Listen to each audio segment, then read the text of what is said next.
Hindi birong panata ang pagsama sa traslasyon.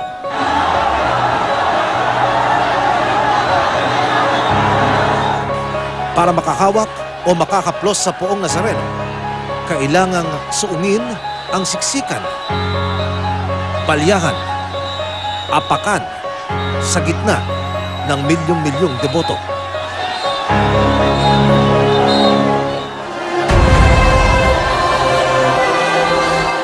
Hindi maiiwasan ang disgrasya na minsay nauuwi sa kamatayan. 2015, mismong sa andas binawian ng buhay ang Hijos del Nazareno na si Renato Gurion.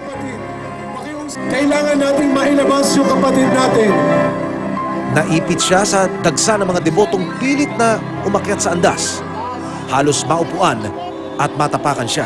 Nung paghawak niya ng huli, lupay-pay kagad siya. Sampahan uli mamamasan, yung dibdib niya, tumama na doon sa may stainless ng andas. Doon na siya nadaganan. Nang mapuna ito ng kanyang mga kasamahan, sinaway na ang mga sumasampang deboto. Pilit tinanggal mula sa andas si Gurion. Dead on arrival siya sa ospital. Napakasakit, sobrang sakit sa amin. Hindi lang sa loob ng simbahan. Hindi lang sa loob ng simbahan, kasi sa labas ng simbahan. Ganun ang turingan namin. Iisa.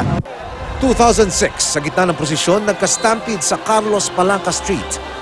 Nagsimula yan ng mahulog sa manhole si Reynante Martinez at 4 pang deboto. Inatake sa puso si Martinez at nasawi. 2018, isang tauhan ng Bureau of Jail Management and Penology ang nasawi nang mahirapang huminga matapos makahawak sa lubid ng andas.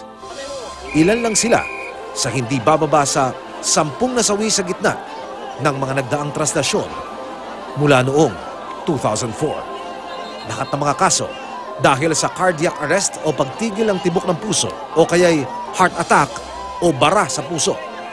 Sa paglipas din ng mga taon, dumarami ang mga debotong nasaktan o kaya'y binigyan ng atensyong medikal ng mga doktor ng gobyerno, tauhan ng NDRRMC, Red Cross at mga taga Quiapo Church.